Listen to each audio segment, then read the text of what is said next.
Ela só queria esquecer o beijo de uma noite. Mas o destino colocou aquele homem menos o mesmo homem menos como o seu novo chefe. Agora, entre olhares silenciosos e corações presos, nenhum dos dois consegue fugir. Inscreva-se no canal e viva cada emoção desta história irresistível de amor e poder. Lisboa respirava luxo naquela noite. No terraço do Hotel Palácio, as luzes refletiam-se no terro como diamantes perdidos. E a música de um quarteto de jazz misturava-se com o tilintar dos copos. A festa de aniversário de Ricardo Santos, o empresário do momento, reunia metade da cidade, e entre flashes e sorrisos ensaiados, Isabela Costa Sanchezé, fora de lugar, tinha prometido à mãe que apareceria. Vai, minha filha, mostra que já superaste aquele rapaz, dissera ela com aquela voz que não aceitava negações. Então, Isabela vestira o vestido azul que tanto evitava, e pôs um batom, cor de vinho, uma armadura fina para esconder o desconforto. O narrador sussurrava. Há noites em que fingimos ser fortes só para ninguém ver o quanto ainda dói. Ricardo aproximou-se, com o mesmo sorriso de sempre, o de quem nunca perde. Não esperava ver-te, Isa. A voz dele era melosa, calculada. Pois, também não esperava vir. Ainda estás zangada comigo. Ela respirou fundo. Não lhe vou dar esse prazer, pensou. Estou indiferente. Mas o coração apertou-lhe o peito. Ele riu, e esse riso doeu mais do que qualquer palavra. Atrás dele, um grupo de colegas cochichava divertindo-os, com atenção. O orgulho queimou-lhe o rosto. Foi nesse momento que ouviu uma amiga ao lado murmurar. Isa, devias mostrar que seguiste em frente. Dá-lhe um choque. Ela olhou em volta. Homens, de fato. Perfumes caros, gargalhadas altas. E então viu, encostado ao balcão, um homem alto, de cabelo escuro, olhar sério, postura tranquila. Vestia um fato cinzento escuro, sem esforço. Não parecia dali. Havia algo nele de mais contido, mais fundo. Miguel Duarte. Ela não sabia o nome ainda. Apenas sentiu que aquele desconhecido emanava um tipo de presença que obrigava o mundo a abrandar. É agora, pensou, antes de o bom senso ter tempo de intervir. Atravessou a sala. O som dos saltos misturando-se ao ritmo do jazz. Ricardo Saguiá, com o olhar intrigado. Isabela parou diante do estranho. Pousou a taça na mesa e, num impulso tolo e perfeito, pousou as mãos no peito dele e encostou-lhe os lábios. O tempo parou. O murmúrio das conversas dissolveu-se. O beijo durou apenas um segundo, mas foi inteiro, quente, inesperado, real. Quando se afastou, o mundo retomou o som com um estalo. As pessoas olharam. Algumas riram, outras filmaram discretamente. Miguel ficou imóvel, surpreso. Depois, num tom baixo, perguntou. Posso saber? Que foi isto? Isabela piscou, ainda corada. Erro calculado. E voltou-lhe as costas. O narrador dizia. Há beijos que não se planeiam. São acidentes do destino a abrir caminho para o caos. Ricardo aproximou-se furioso. O que é que estás a fazer, Isabela? O que devias ter feito há muito tempo. Deixar-me viver. Saiu da festa. O coração aos saltos. O rímel ligeiramente borrado pela umidade do ar noturno. Na rua, o vento do Tejo trazia cheiro a chuva. Sorriu sozinha, entre a vergonha e a adrenalina. Nunca mais o vou ver, pensou. Mas Lisboa gosta de ironias. Na manhã seguinte, Isabela acordou com a cabeça pesada. O telefone tocava, sem parar. Era o escritório. Reunião de boas-vindas ao novo diretor-geral. Apanhou um café rápido, vestiu-se às pressas e correu para o prédio de vidro onde trabalhava. O elevador subia devagar, e cada andar parecia mais longo que o anterior. Quando a porta da sala se abriu, a equipe estava reunida. A diretora anunciou com entusiasmo. Senhoras e senhores, apresento-vos o nosso novo CEO. Vindo de Madrid, Isabela levantou o olhar. Estava lá. Miguel Duarte, o mesmo olhar tranquilo da noite anterior, mas agora mais frio, mais afiado. Um silêncio percorreu a sala. Miguel pousou o dossiê na mesa. Olhou à volta e detive-se nela por um segundo, o suficiente para que o sangue lhe fugisse do rosto. Depois, com um leve sorriso profissional, disse apenas: Bom dia a todos. Vamos trabalhar. Isabela queria desaparecer. O narrador comentava, quase divertido. O destino tem um sentido de humor peculiar. Faz-nos tropeçar justamente onde juramos nunca voltar. Durante a reunião, Ela evitou o olhar dele, mas podia sentir-se observada. Cada frase que dizia, cada movimento, era pesado por um silêncio invisível. No final, todos saíram, menos os dois. Senhorita Costa, disse ele, sem levantar o tom. Menos podemos conversar um instante? Ela aproximou-se, tentando manter a postura. Se é sobre o projeto, posso enviar por e-mail. Não, é sobre ontem. Ontem? Fingiu surpresa. Sim, a festa. Um mal-entendido. Um mal-entendido que terminou em dezenas de vídeos nas redes sociais. Ela, Congelo, não fazia ideia. Agora faz. E peço-lhe que mantenha a discrição. No escritório. Nada de impulsos. Isabela engoliu em seco. Não se preocupe. Eu não costumo repetir erros. Saiu antes que ele visse o rubor subir-lhe ao rosto. Miguel ficou sozinho. Olhando a janela lá fora, Lisboa brilhava sob o sol, indiferente ao pequeno desastre que acabava de acontecer. Passou a mão pelos lábios, distraído. Ainda sentia o eco do beijo. E assim começou o jogo. Um beijo impensado. Duas vidas presas entre o orgulho e o desejo. E uma cidade inteira a observar, sem saber que aquele erro seria o princípio de tudo.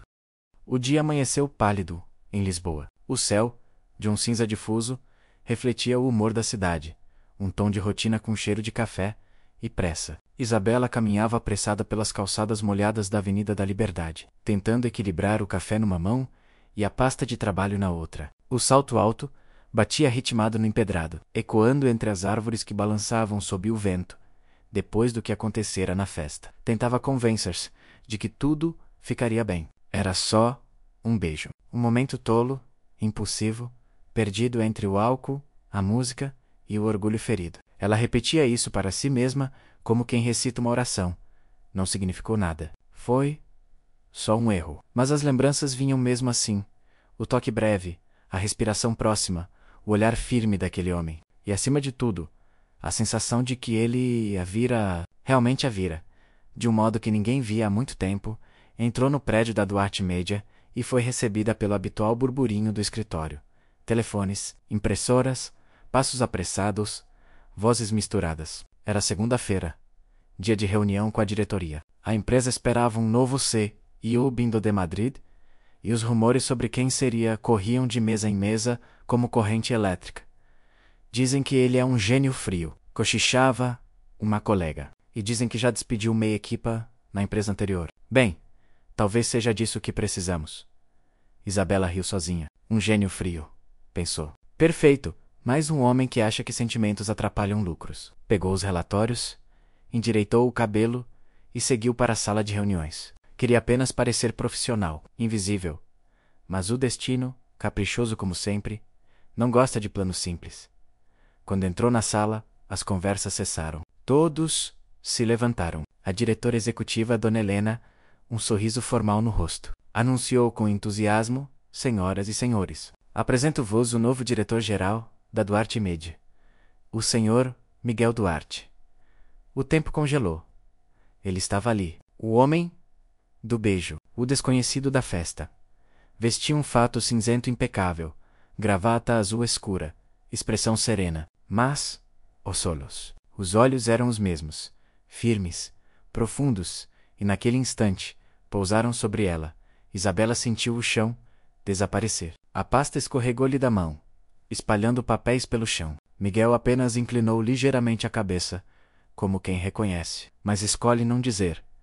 Um prazer estar aqui, disse ele, a voz grave, firme, cortando o silêncio. Vamos trabalhar. O narrador sussurrava. Há reencontros que não pedem permissão. São como ecos do destino, repetindo o que não devia ter acontecido. Durante a reunião, Isabela evitou olhar para ele. Cada vez que sentia seu olhar, desviava. Mas Miguel observava. Não com reprovação, menos com algo pior. Calma. Aquela calma que escondia juízo. Falou pouco. Corrigiu números, fez perguntas diretas, analisou ideias com precisão cirúrgica. Era um homem que controlava o ambiente sem precisar elevar a voz. E isso, de algum modo, tornava tudo mais intimidante. Quando ela apresentou seu relatório, tentou manter a compostura, mas a voz falhou na primeira frase. Ele percebeu. Esperou. Depois, disse: continua. Foi um comando, não um pedido. E de repente, o coração dela decidiu acelerar justo quando precisava de calma. Após a reunião, o escritório fervilhava. Ele é mesmo impressionante, dizia um colega. Sim, mas parece distante. Frio demais. Talvez seja o estilo dele. Isabela fingiu não ouvir. Voltou à sua mesa e mergulhou no trabalho. Mas quando o relógio marcou meio-dia, recebeu uma notificação. Miguel Duarte solicita reunião. Sala 4 bytes. Sentiu o estômago apertar. A sala 4 bytes era uma das menores, quase íntima. Miguel estava de costas, olhando pela janela o rio Tejo, sereno sob o sol tímido. Sente-se, disse ele sem virar. Ela obedeceu, o coração martelando. Não precisamos falar sobre o que aconteceu, disse ele, finalmente virando-se, mas precisamos ser claros. O escritório é espaço de trabalho, sem impulsos, sem distrações. A frieza do tom doeu mais do que qualquer grito. Isabela respondeu, a voz embargada, mas firme. Não se preocupe. Eu nunca misturo vida pessoal com profissional. E, se serve de consolo, aquilo não teve significado. Ele ergueu a sobrancelha. Nenhum. Curioso, porque pareceu bem. Real, o silêncio ficou espesso. Ela levantou-se, segurando a pasta com força. Está encerrado, Senhor Duarte? Por agora, saiu da sala, sem olhar para trás. Mas sentiu o olhar dele segui-la até a porta. O narrador murmurava. O orgulho é a maneira mais elegante de dizer que ainda dói. Nos dias seguintes, Isabela decidiu evitar qualquer contato desnecessário. Chegava cedo, saía tarde, fingia distração, mas parecia impossível. Ele estava em toda parte, nas reuniões, nos corredores, até no café da esquina. Sempre com aquele ar calmo, distante, mas observador. Às vezes, quando os olhares se cruzavam, ela sentia o chão vacilar. Miguel, por sua vez, tentava convencer-se de que aquilo não o afetava. Mas à noite, no silêncio do apartamento, lembrou-se do beijo e de como, por um instante, se sentira vivo. Certa tarde, a empresa organizou uma pequena confraternização para apresentar os novos projetos. Champanhe, luzes suaves, música discreta. Isabela estava conversando com colegas quando sentiu o perfume dele antes mesmo de vê-lo. Miguel aproximou-se com um copo nas mãos. Posso? Perguntou, indicando a cadeira ao lado. Ela hesitou. Claro, conversaram sobre trabalho, projetos, viagens. Mas havia algo nas entrelinhas. Um campo elétrico. Invisível. Em um momento ele disse. Sabe o que aprendi ao longo dos anos, Isabela? O quê? Que o controle é uma ilusão. E que quanto mais tentamos evitar o caos, mais o atraímos. Ela riu, nervosa. Está a chamar-me de caos? Estou a dizer que há coisas que não deviam ser contidas. O olhar dele pousou nela, firme, lento. Ela desviou, sentindo o rosto queimar. No dia seguinte, chovia. Amanhã arrastava-se num silêncio pesado. E o som das gotas batendo nos vidros era o único ruído. Isabela estava sozinha no escritório, terminando um relatório. O elevador abriu. E ela ouviu passos conhecidos. Miguel entrou, sem gravata, o cabelo ligeiramente molhado. Ainda aqui? Sim. Preciso entregar isto até amanhã. Deixa, eu levo. Não quero incomodar. Já incomodas, Isabela? Disse, num tom que misturava irritação e ternura. Ela ficou imóvel. Ele aproximou-se devagar, as mãos nos bolsos, o olhar intenso. A tua presença é uma distração que tento ignorar todos os dias. Então, ignora. Não consigo. O silêncio entre eles pesou. Do lado de fora o relâmpago iluminou a cidade. Isabela respirou fundo. Não devíamos. Eu sei, mas o devíamos nunca venceu o sentimos. Por um instante, o tempo parou. Ele deu um passo à frente. E ela não recuou. Ficaram tão próximos que o ar parecia um fio prestes a se romper. Mas antes que o toque acontecesse, o som do telefone cortou o feitiço. Miguel afastou-se. Boa noite, Isabela. Boa noite, Sr. Duarte. Quando ele saiu, ela desabou na cadeira. O coração batia como se tivesse corrido quilômetros. O narrador comentava. O amor proibido é feito de mãos que não tocam, de palavras que não se dizem, de vontades que se fingem caladas. Nos dias seguintes, o ar entre eles tornou-se quase insuportável. As conversas eram curtas, as trocas de olhares longas. E Lisboa, cúmplice silenciosa. Parecia assistir de longe àquela história que ainda não ousava começar. Uma noite, ao sair do prédio, Isabela viu o carro dele parado à frente. Miguel baixou o vidro. Posso oferecer-te boleia? Não precisa. Não perguntei se precisas, perguntei se queres. Ela hesitou. Depois entrou. O rádio tocava um fado suave, e o som da chuva caía sobre o tejadilho como um segredo. Por longos minutos, não disseram nada. Sabes o que mais odeio em mim? Disse Miguel, finalmente. O quê? Que mesmo, sabendo o que é certo, continuo a desejar o errado. E o que é errado, afinal? Depende de quem pergunta. Isabela sorriu, mas os olhos estavam marejados. Talvez o errado seja apenas o que o mundo ainda não entende.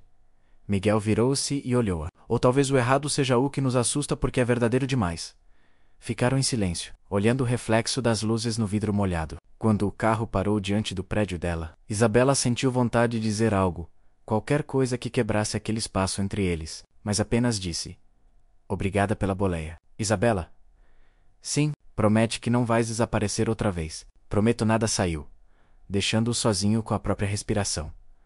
Naquela noite, Miguel não dormiu. Ficou sentado no sofá, o olhar perdido no escuro. Sabia que aquilo, o que quer que fosse, estava a escapar do seu controle. E talvez, pela primeira vez, não quisesse controlar. Pegou o telefone, escreveu uma mensagem. Se o destino se repete, é porque ainda há algo por dizer. Apagou antes de enviar. Havia entre eles uma linha invisível, feita de orgulho e desejo. E cada vez que tentavam afastar-se, a linha apenas esticava mais, até o inevitável acontecer. Lisboa acordava com o brilho frio das manhãs de outono, mas dentro da Duarte Media o ar parecia sempre mais denso quando Miguel e Isabela dividiam o mesmo espaço. Ninguém falava sobre o que acontecera na festa. Ninguém ousava. Mas os solares. Entre eles tornaram-se pequenos relâmpagos, tão rápidos e intensos, que deixavam rastros. Isabela tentava manter a compostura. Chegava cedo, trabalhava em silêncio, falava o mínimo possível. Mas toda vez que Miguel entrava na sala, o corpo dela reagia como se o ar mudasse de temperatura. E ele, por mais frio que tentasse parecer, também não conseguia esconder. O olhar dele demorava um segundo a mais sobre o rosto dela. Menos o suficiente para fazer o coração de ambos vacilar. O narrador sussurrava entre o que se sente e o que se mostra. Existe um abismo, e há quem viva inteiro à beira dele. Numa tarde de sexta-feira, a equipa reunia-se para apresentar a campanha final. Isabela liderava o projeto. Raízes de Lisboa, uma série de vídeos sobre famílias locais. Miguel assistia em silêncio, apoiando o queixo na mão, observando mais do que as ideias, observando ela. Quando a reunião terminou, todos saíram menos os dois. Gostei da proposta, disse ele, finalmente. Está viva. Autêntica. Obrigada. Ela tentou esconder o sorriso, mas falhou. Só há um detalhe. Ele levantou-se, aproximando-se devagar. Falta a ti a mesma coragem que puseste na tua campanha. Isabela piscou, confusa. Não entendo. Entendes? Sim. O tom dele era baixo, quase um sussurro. Defendes a verdade nas tuas ideias, mas foges da tua própria. Ela recuou meio passo. Isto é uma conversa de trabalho, Sr. Duarte. Claro, ele sorriu de leve. Tudo aqui é trabalho, não é? Até o que sentimos.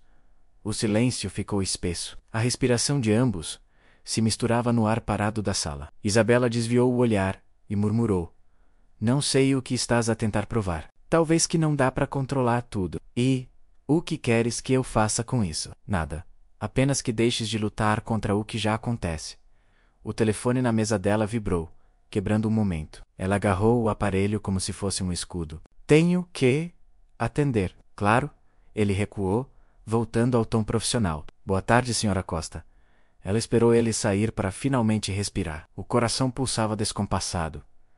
No dia seguinte, Isabela decidiu que precisava de distância. Evitou os mesmos horários, as mesmas reuniões, as mesmas rotas de café, mas parecia impossível. Cada vez que tentava fugir lá, estava ele, num corredor, num elevador, num olhar rápido, que dizia tudo o que nenhum dos dois tinha coragem de dizer. Uma noite, depois de um evento da empresa, o destino, ou o azar, voltou a brincar com eles. A chuva caía fina sobre Lisboa, e o carro de Isabela enguiçou. Estava sozinha no estacionamento, frustrada, tentando ligar o motor. A porta do prédio abriu-se e Miguel surgiu, segurando um guarda-chuva preto. Problemas? Só o carro. E talvez o dia inteiro. Deixa-me ver. Ele inclinou-se sobre o capô. A gravata já meio solta. A camisa um pouco molhada. Depois de alguns minutos, olhou para ela com um sorriso de canto. Está morto. Precisas de boleia? Posso chamar um táxi. Lisboa inteira está presa na chuva. Entra. Ela hesitou. Ele abriu a porta do carro com um gesto firme. O olhar dele não era autoritário. Era gentil. Ela cedeu.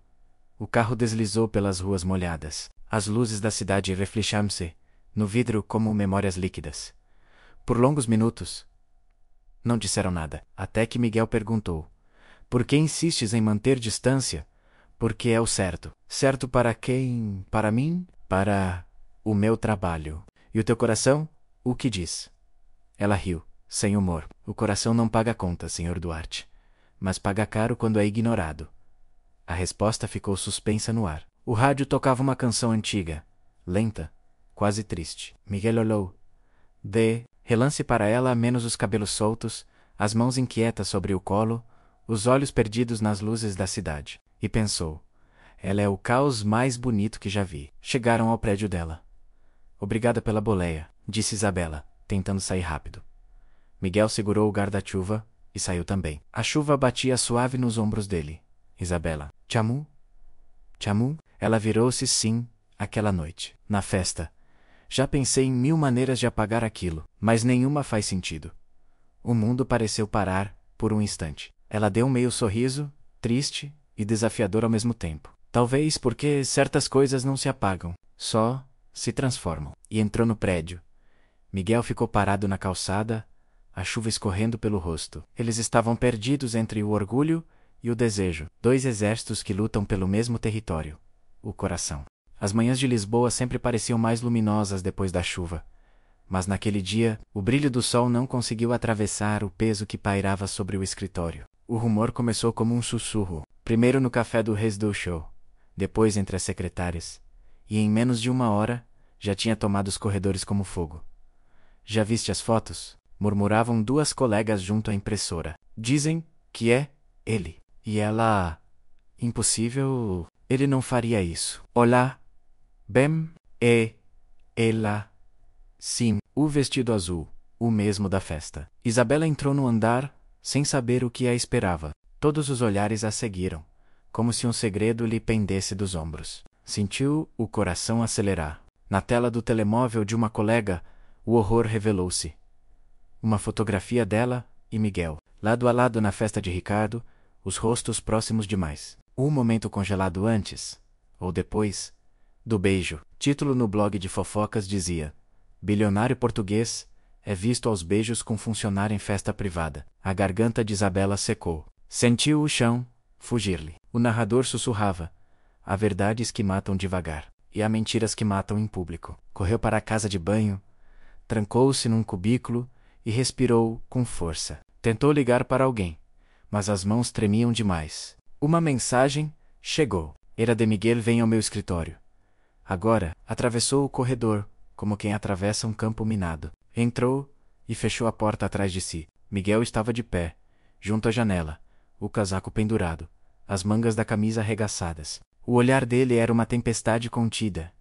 Quem tirou aquelas fotos? Perguntou ele. Não sei. Eu não sabia de nada até agora. Alguém quis destruir isto. O que, Miguel? Não há isto. Há só um erro que está a custar-me o emprego. Ele virou-se. Não te atrevias a chamar-lhe erro. E o que é, então? Gritou ela, a voz trêmula. Tu és o meu chefe. Eles vão despedir-me, e tu vais continuar no teu trono a dar ordens. Não penses que isto me deixa impune. A imprensa já está à porta da empresa. O silêncio caiu pesado. O som distante das teclas e dos telefones parecia vir de outro mundo. Isabela recuou, lágrimas queimando-lhe os olhos. Sabes o que é pior? Não é o que dizem, é o que eu sinto. Miguel avançou um passo. E o que sentes? Ela é tu que, apesar de tudo, não me arrependo. Miguel fechou os olhos por um instante, como se a verdade fosse mais dolorosa do que qualquer mentira. Mas antes que pudesse responder, a secretária entrou apressada. Senhor Duarte, o conselho quer falar consigo. Agora ele endireitou-se. Estou aí. O olhar que trocaram antes dela sair não precisou de palavras. Era o fim de algo que nunca começou. No final da tarde, os noticiários já exibiam a manchete. CIU envolvido em escândalo com funcionária. As redes sociais explodiam. Comentários cruéis, piadas, especulações. Isabela foi chamada à diretoria. O tom era cortês, mas gelado. Compreendemos a situação delicada, Sra. Costa, mas precisamos preservar a imagem da empresa. Será melhor afastar-se por um tempo. Ela assentiu. Não tentou explicar, nem defender-se. Sabia que qualquer palavra seria usada contra ela. Saiu do prédio com um coração pesado. Lá fora, a cidade seguia indiferente menos carros. Turistas, o cheiro do Tejo. Sentou-se num banco de pedra e olhou o reflexo das luzes na água. O narrador, com voz baixa, dizia: às vezes, não é o escândalo que destrói, é o silêncio depois dele. Enequant. Isso Miguel enfrentava o conselho administrativo. Miguel, precisamos de uma posição clara. Isto compromete a credibilidade da empresa. Não há relação alguma, respondeu ele. Firme, as imagens dizem o contrário. As imagens mentem. Mas a voz dele já não tinha a mesma força. Sabia que o estrago estava feito.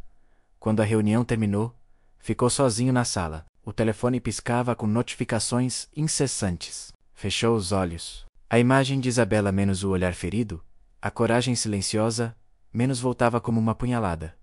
Eu não me arrependo. As palavras dela ecoavam como um refrão impossível de esquecer. Naquela noite, Isabela começou a arrumar as coisas em casa. Um envelope branco caiu da mala, menos uma carta da mãe, recebida semanas antes, que ela nunca abrira. Rasgou o selo com dedos trêmulos. Minha filha, não deixes que o mundo te diga o valor que tens. O amor não é vergonha, é espelho. E às vezes o espelho mostra aquilo que os outros têm medo de ver. Ela chorou. Pela primeira vez, não de raiva, mas de alívio. Do outro lado da cidade, Miguel estava sozinho no escritório escuro. As luzes de Lisboa piscavam através do vidro. Pegou o telemóvel e escreveu uma mensagem que nunca enviou. Se pudesse, voltava ao início. Antes do beijo. Antes do medo. Mas mesmo assim, beijava-te de novo. Guardou o telefone, apagou as luzes e ficou apenas a olhar a noite. O escândalo ruboliza o trabalho. A paz, o nome. Mas não conseguiu roubar aquilo que nenhum dos dois admitia. A lembrança de um amor que começou errado. E por isso, mesmo, parecia real. O inverno chegou a Lisboa mais cedo naquele ano. O vento que vinha do Tejo trazia um frio úmido, daqueles que não só gelam a pele, mas também a alma. Já tinham passado 3 semanas desde o escândalo, e a cidade parecia seguir o mesmo ritmo de Isabela menos silenciosa, retraída, tentando disfarçar a ferida aberta. Ela passava as manhãs num café discreto no bairro de Alfama, onde ninguém parecia reconhecê-la. O pequeno espaço, com cheiro a café torrado e pão quente, tornara-se o seu refúgio. Ficava ali, junto à janela, observando os telhados vermelhos e o mar distante, tentando convencer-se de que estava bem. Mas não estava. O narrador sussurrava: a vergonha não vem do que fizemos, mas do que os outros escolheram ver. Naquele dia, o telefone vibrou. Um número desconhecido. Senhora Costa? Senhora Costa? Uma voz feminina, firme. Sim. Sou eu. Aqui é da redação do Jornal da Capital. Gostaríamos de ouvir o seu lado sobre o caso do Arte Média. Isabela suspirou. Já não há lado. Há sorrido. Há sempre 2 lados. E talvez o seu seja o que falta. Desligou sem responder. Sabia que nada do que dissesse mudaria o que as pessoas queriam acreditar. Enequant. Isso. Do outro lado da cidade, Miguel Duarte enfrentava os destroços de sua reputação. A empresa perdera contratos. Os acionistas cobravam respostas. E a imprensa insistia em perguntas que ele não podia responder sem envolver Isabela. Mas algo não fazia sentido. O timing da publicação, a qualidade das imagens, a fonte anônima que enviara as fotos, tudo parecia orquestrado. Miguel chamou o seu assessor de confiança. Tiago, quero que investigues a origem daquelas imagens. Tudo. Quem enviou, de onde, quando. Tiago, Hesitou. Miguel, já passaram semanas. Então, estamos atrasados. Faz o que for preciso. Naquela noite, Miguel voltou para casa sozinho. O apartamento no Chiado, sempre impecável, parecia Bácio. Encostou-se ao balcão, serviu um copo de vinho e olhou para a cidade. Lisboa brilhava sob a chuva, linda e distante, como uma mulher que ele amava e que agora o rejeitava. Pegou o telefone. Tinha escrito e apagado dezenas de mensagens para Isabela. Sinto tua falta. Podemos falar? Quero explicar-te. Nenhuma enviada. O narrador comentava. Há silêncios que pesam mais do que gritos, e há orgulhos que nos fazem perder o que tentamos proteger. 2 dias depois, Tiago voltou com informações. Encontrei e algo, disse-me. As fotos foram enviadas de um IP particular, mas rastreei a origem até uma empresa de marketing associada a Ricardo Santos. O nome caiu como um raio. Ricardo, o ex-namorado de Isabela. O homem que dera a festa. O homem que sempre parecera sorrir demais. Miguel fechou os olhos. Tens certeza? Total. E a mais, ele tentou vender o resto das imagens a um tabloide brasileiro. Disse que tinha material exclusivo sobre o bilionário. E a funcionária. Miguel ficou em silêncio por um momento. Depois, levantou-se. Marca um encontro. Eu trato do resto. O confronto aconteceu num restaurante discreto, perto do cais do Sodré. O local estava quase vazio. Ricardo chegou confiante, de terno claro e sorriso falso. Miguel Duarte, em pessoa. Que honra. Poupa-me o teatro. Miguel cortou. Por que o fizeste? Fiz o cu. As fotos. O e esque. Endéalo. O dano. Ricardo inclinou-se para trás, cruzando os braços. Miguel, não sejas ingênuo. Tu tiraste dela o que era meu. Ninguém pertence a ninguém, mas ela pertencia ao meu orgulho. Miguel cerrou os punhos. Ela merecia respeito, não uma vingança barata. Respeito? Respeito, diu Ricardo. Ela só é famosa por te beijar. Tu fizeste dela um nome, eu fiz dela uma manchete. Cada um no seu papel. Miguel levantou-se. O tom dele era baixo, mas cada palavra cortava o ar. Sabes qual é a diferença entre nós, Ricardo? Tu precisas destruir para te sentires forte. Eu só preciso ser justo. Ricardo ainda tentou provocá-lo, mas Miguel saiu. Na rua, o vento batia forte. A verdade era um peso agridoce, libertadora e cruel ao mesmo tempo. Na manhã seguinte, Miguel entrou no escritório e entregou o relatório da investigação ao conselho. Aqui está a origem das fotos. Foram manipuladas por Ricardo Santos. Proponho ação judicial imediata. O presidente olhou os papéis. Sério, isso não muda o facto de que a empresa sofreu perdas. Então, assuma a responsabilidade. Está a pedir demissão? Estou a devolver o nome que sujaste, ao tentar proteger o teu. Quero sair limpo.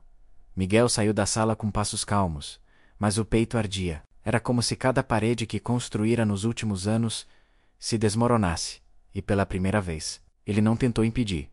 Isabela soube da renúncia através das notícias. CEO da Duarte Media de Maitsei, após escândalo, e revela a origem das acusações. Ficou em silêncio por longos minutos, olhando o ecrã. Então, algo dentro dela se moveu. Um misto de alívio, culpa e gratidão. Naquela mesma tarde, decidiu procurá-lo.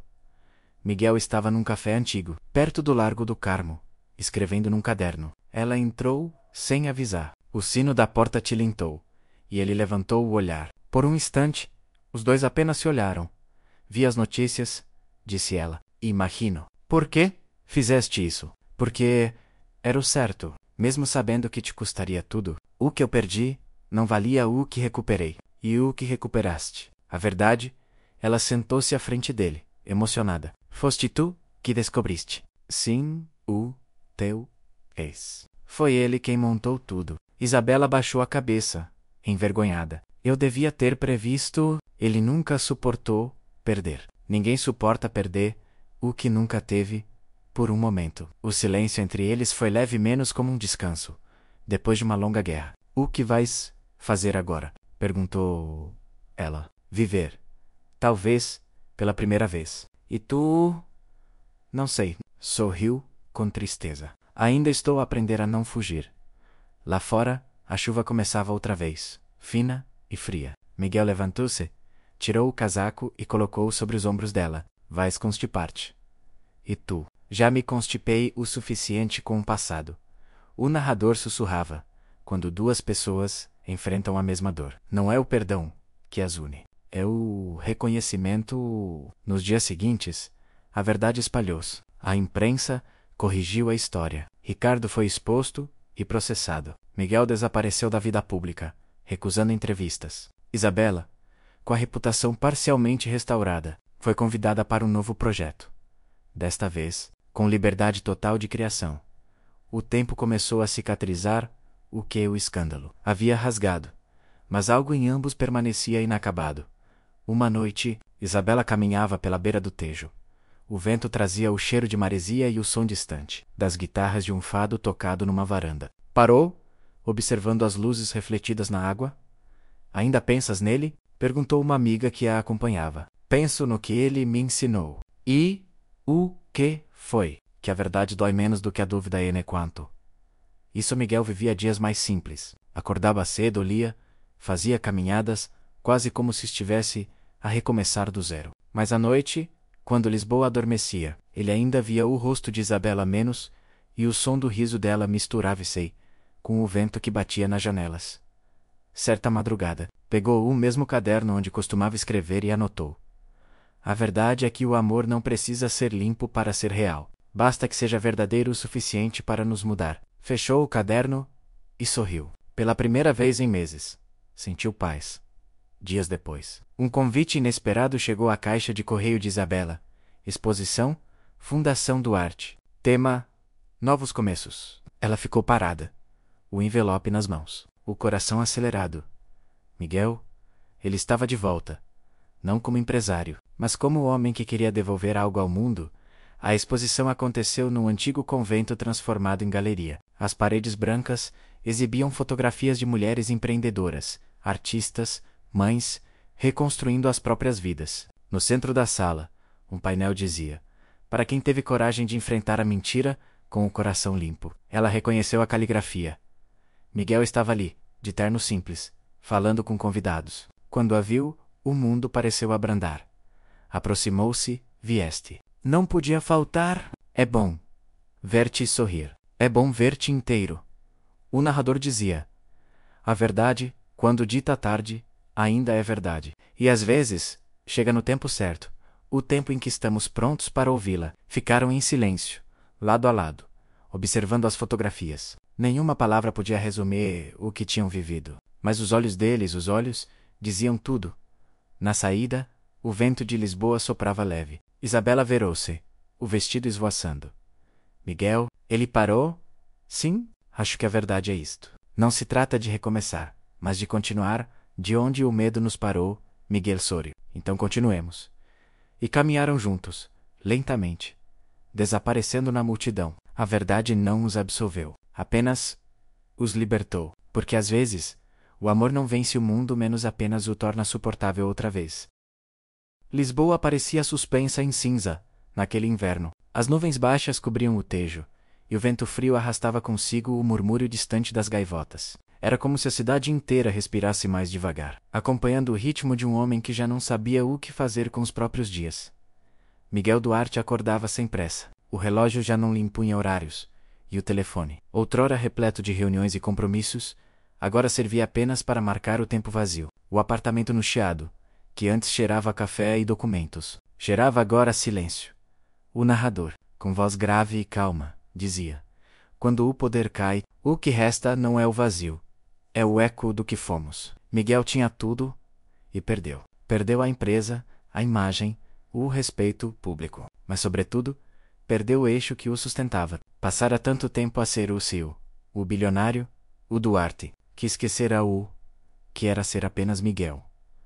Numa manhã de terça-feira, recebeu a notícia de que o processo contra Ricardo fora encerrado. O ex-namorado de Isabela, após exposto, fugira do país com o dinheiro que restava. Os jornais chamavam-no de o homem que enganou o mercado. Mas Miguel não sentiu alívio. A justiça foi feita, disse Tiago, o assessor. A justiça não devolve o tempo, respondeu Miguel. E era verdade. A queda não é o momento da queda em si, É o silêncio que vem depois, sem empresa. Miguel começou a trabalhar em silêncio num novo projeto. Uma fundação que ajudasse jovens empreendedores a começar sem depender de investidores cruéis. Chamou-lhe Fundação Horizonte. Mas o dinheiro era pouco. Os apoios escassos. Mesmo assim, continuava. Numa tarde chuvosa, recebeu um e-mail. Era de Isabela? Ouvi falar da fundação. Parabéns. Se precisares de ajuda com a parte visual adoraria colaborar, Shem. Contrato. Só vontade. Miguel leu a mensagem 3 vezes. Demorou a responder. Aceito. E? Obrigado. Nas semanas seguintes, voltaram a ver-se, sem o peso dos cargos, dos títulos, das fofocas. Isabela visitava o pequeno escritório da fundação, um andar simples, num prédio antigo perto do Rócio. As paredes ainda cheiravam a tinta fresca. Não imaginava-te assim, disse ela. Como? Humano. Ele riu. Eu também não. O narrador comentava. Quando duas pessoas se reencontram depois da ruína, não procuram o que era o menos. Procuram o que sobrou. Trabalhavam lado a lado, muitas vezes em silêncio. Ela criava os visuais. Ele redigia projetos. Às vezes, os olhares cruzavam-se. E naquele instante, havia algo mais forte do que antes. Já não era desejo.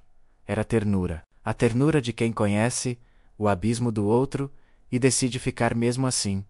Uma noite, depois de um longo dia, a luz foi-se embora. O escritório mergulhou na penumbra. Miguel procurou uma lanterna. Isabela acendeu o telemóvel. O feixe de luz iluminou-lhe o rosto. E por um momento, o tempo parou. Sabes o que mais me assusta, Isabela? O quê? Não ter mais medo de cair. Porque... já... caíste. Sim. E ainda assim estou aqui. O silêncio que seguiu foi suave. Lá fora, Lisboa cintilava como um véu molhado. Mas a paz é frágil. E o passado raramente aceita ser esquecido. Certa manhã, Miguel recebeu uma notificação judicial. Um dos antigos parceiros da Duarte. Media acusava-o de má gestão e exigia compensação. Era uma tentativa desesperada de explorar sua fraqueza. Mas a imprensa, faminta, voltou a Xerolou. As manchetes reapareceram. Miguel Duarte novamente envolvido em controvérsia financeira. Fundação Horizonte sob suspeita. As doações pararam. Os voluntários afastaram-se. Miguel olhava os papéis sobre a mesa e pensava em desistir. Mas Isabela entrou. Li as notícias. Pois, e agora? Agora, acaba tudo. Tu não és o tipo que acaba. Já não sei que tipo sou. Ela aproximou-se e colocou uma mão sobre a dele. És o homem que me ensinou que a verdade liberta. E de que serve a verdade, se ninguém a quer ouvir? Serve para ti. Ele olhou-a. Nos olhos dela havia uma calma que ele já não conhecia. O narrador dizia: às vezes é preciso cair até onde dói para descobrir quem nos estende a mão. Nos dias seguintes, a fundação quase fechou. Miguel perdeu apoios, entrevistas, convites, mas Isabela ficou... Trabalhava ao lado dele, mesmo quando não havia mais salário, nem esperança. E cada dia que passavam juntos, parecia um lembrete silencioso de que o amor não precisa de nome para existir. Uma noite, Miguel saiu para caminhar sozinho pelas ruas do bairro Alto. As luzes amarelas refletiam-se no empedrado molhado, e o som, distante de uma guitarra, acompanhava os passos lentos. Parou diante do miradouro de São Pedro de Alcântara e olhou a cidade. Perdi tudo, pensou. Mas então, lembrou-se dela, do sorriso de Isabela, quando falava de um projeto, da forma como os olhos dela brilhavam quando defendia algo justo. E pela primeira vez, percebeu. Não perdera tudo. Perdera apenas o que nunca foi dele. No dia seguinte, decidiu vender o apartamento no Chiado. Usaria o dinheiro para salvar a fundação. E talvez, finalmente, salvar a si mesmo. Quando contou a Isabela, ela protestou. Não pode sacrificar tudo outra vez. Não é sacrifício. É escolha. E se não resultar? Pelo menos, caí sabendo por quê. Ela não respondeu. Apenas o abraçou. O narrador sussurrava. Há quedas que não nos destroem. Ensinaram-nos apenas a tocar o chão com respeito. Com o dinheiro da venda, pagaram as dívidas e mantiveram a fundação viva. Miguel passou a viver num pequeno apartamento em Alfama menos simples, com vista para os telhados e para o rio. Isabela visitava-o aos fins de semana. Cozinhavam juntos, riam, falavam de tudo e de nada. Certa noite, durante o jantar. Ela perguntou: quando é que vais perceber que não precisas provar mais nada ao mundo? Ele riu: talvez quando o mundo parar de me testar. O mundo nunca para, mas nós podemos escolher não jogar. Miguel olhou-a longamente. E tu? Escolheste o quê, Isabela? Escolhi ficar. O silêncio que veio depois foi um tipo de paz que nenhum deles conhecia. Os meses passaram. A fundação cresceu novamente. Devagar, sustentada mais por fé do que por dinheiro. Miguel já não dava entrevistas, já não frequentava eventos, preferia o anonimato ao trabalho real. Isabela tornou-se o coração do projeto. O rosto por trás da imagem pública. A artista que transformava cada história em esperança. As pessoas começaram a perceber: Duarte não caíra menos renascera. Mas para ele, não havia renascimento. Havia apenas gratidão.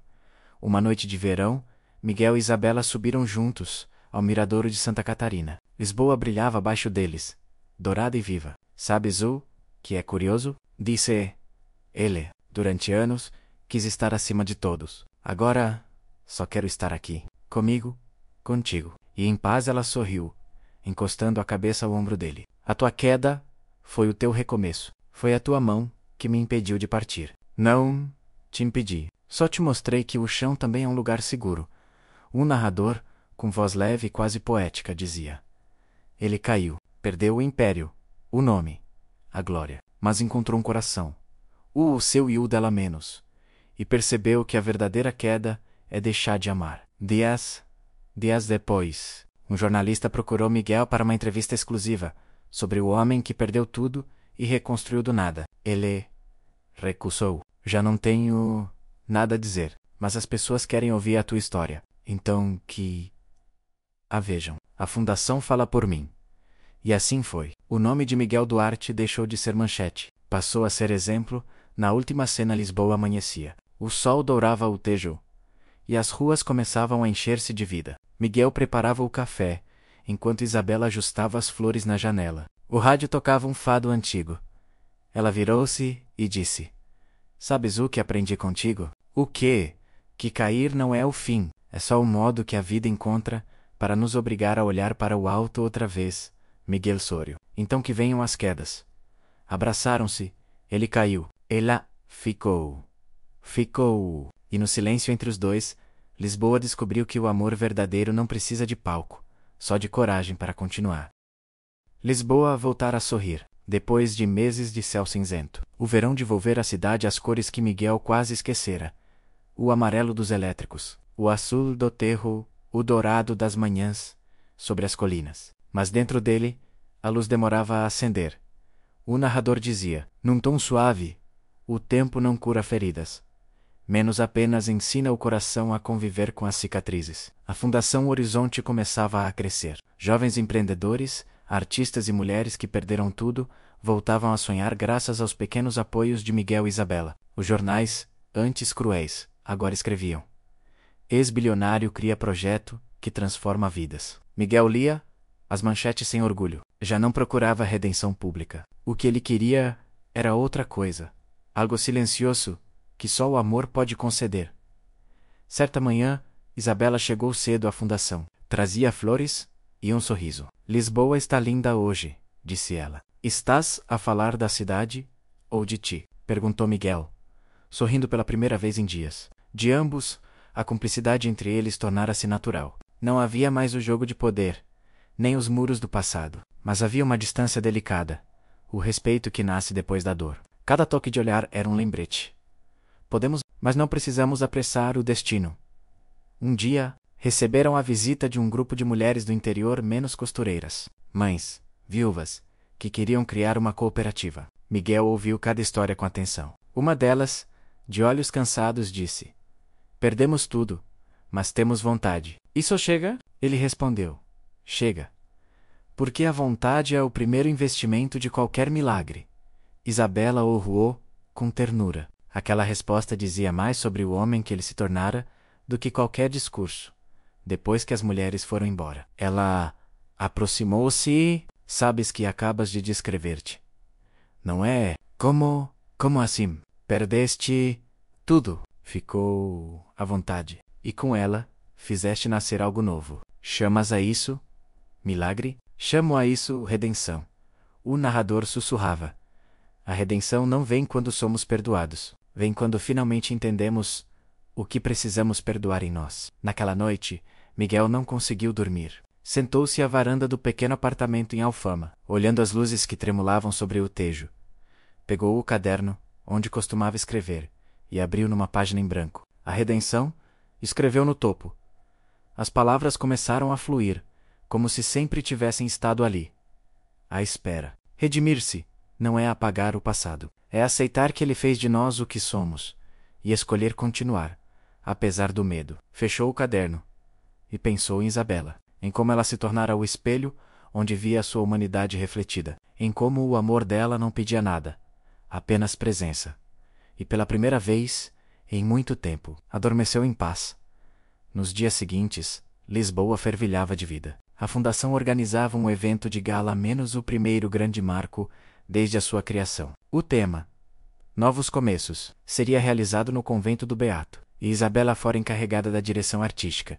Enquanto ela montava a exposição, Miguel cuidava dos convidados. Trabalhavam juntos, entre risos, pequenas discussões e longos silêncios confortáveis.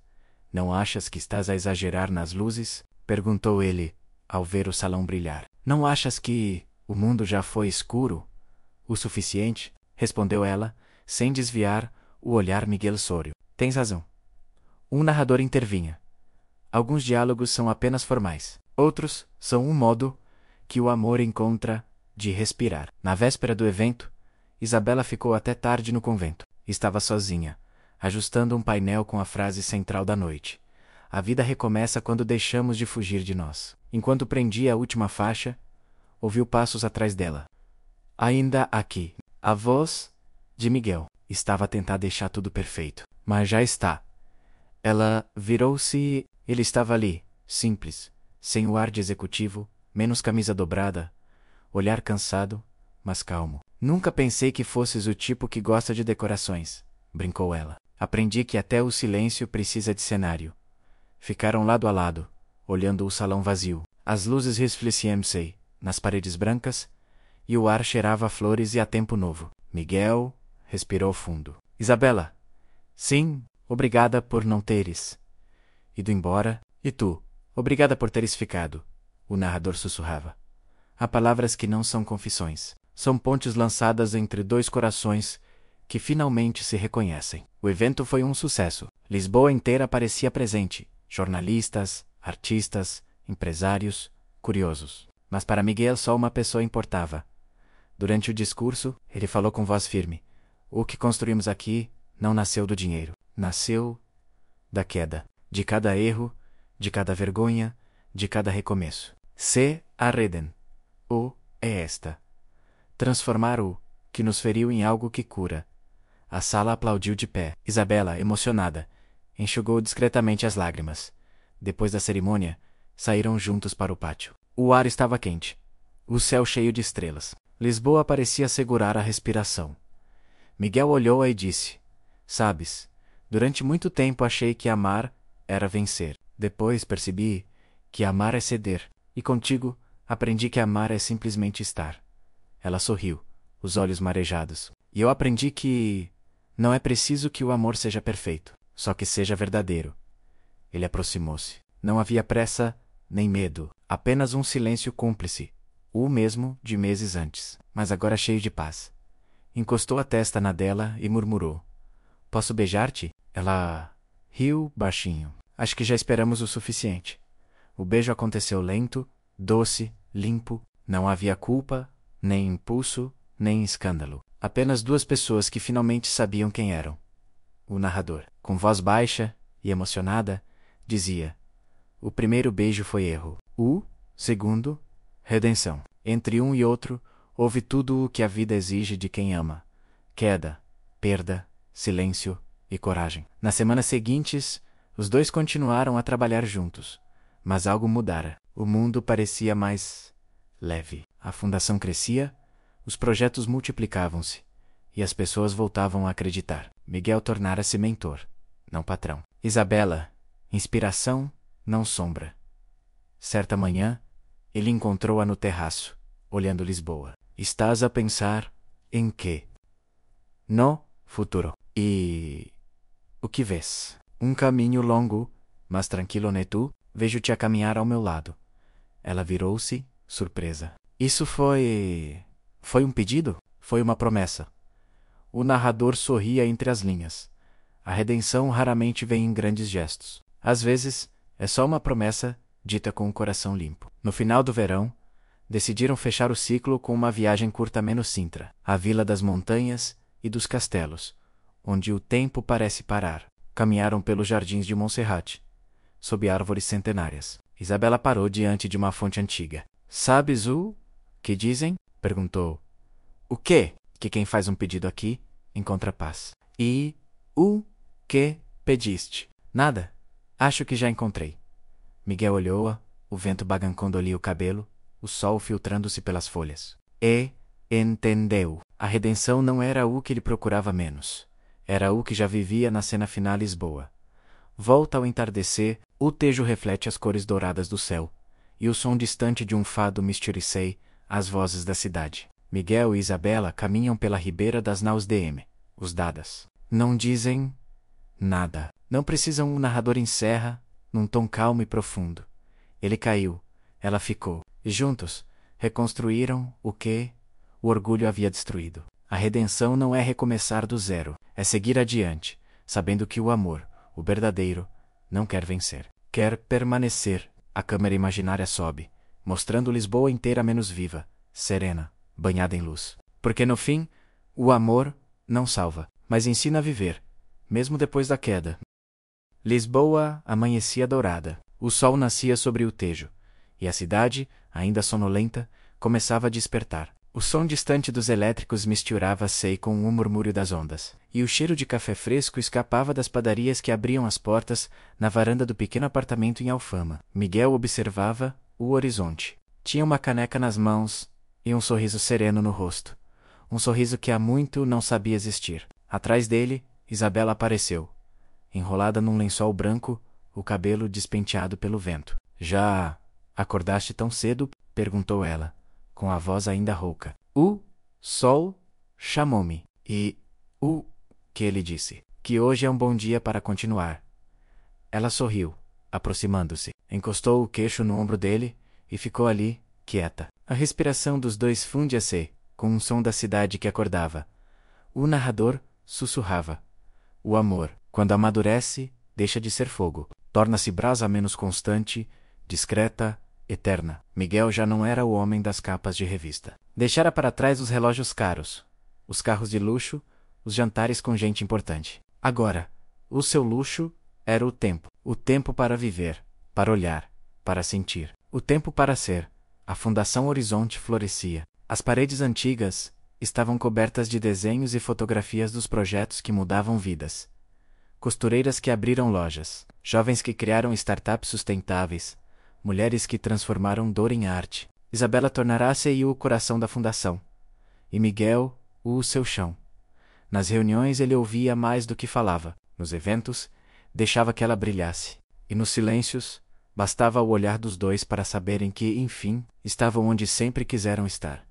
Certa tarde, Miguel chegou com um envelope nas mãos. Tenho algo para te mostrar. Mais uma surpresa. Convite. Dentro do envelope, havia uma carta com um selo da Câmara Municipal de Lisboa. A Fundação Horizonte será homenageada pelo impacto social e humano em Portugal. Isabela olhou-o, emocionada. Conseguiste?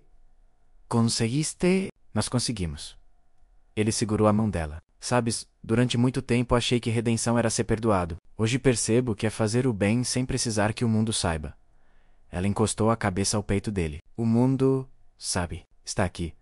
O narrador comentava. O recomeço não é o oposto da queda. É o fruto dela. Na noite da cerimônia, o salão da Câmara iluminava-se em tons dourados. Miguel, de fato simples, e Isabela, num vestido azul claro. O mesmo tom do primeiro beijo menos caminhavam entre aplausos. No palco, o apresentador disse: esta homenagem é para quem transformou a dor em esperança, para quem entendeu que o amor, a verdade e a coragem são a base de qualquer recomeço. Miguel subiu ao microfone. Aplausos, cessaram, ele respirou fundo e falou, com voz calma: quando perdi tudo, pensei que tinha chegado ao fim. Mas foi o contrário. Percebi que às vezes, o fim é só o disfarce do início.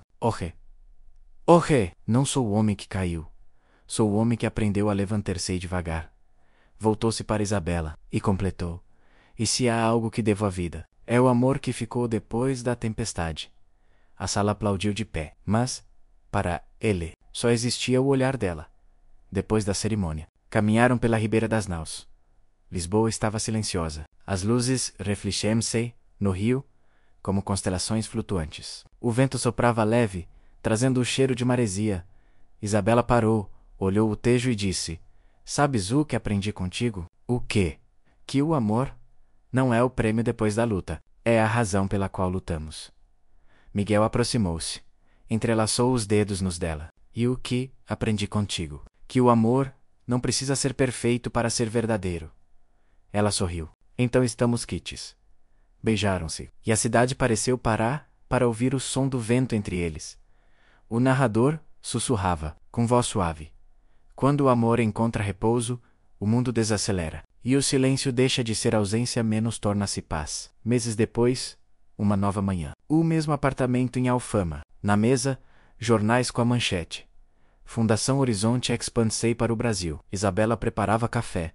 Miguel lia, em silêncio. Vamos, mesmo? Perguntou ela. Sim, mas Lisboa nunca sai de nós. Nem nós dela. Ele levantou-se e aproximou-se por trás e abraçou-a. Pronta para começar tudo outra vez? Recomeçar não é começar do zero, disse ela. É continuar com o que o amor deixou. O narrador, num tom final, dizia. E assim, entre o passado e o futuro, dois corações aprenderam que a vida é uma sequência infinita de recomeços. Porque quem já caiu e amou sabe não há fim, só pausas antes da próxima manhã. A câmera imaginária recua pela janela, mostrando o sol a subir sobre o Tejo, dourando os telhados de Lisboa. A música cresce, guitarra e piano. Suave, esperançosa. O primeiro beijo foi o erro. O último, o recomeço.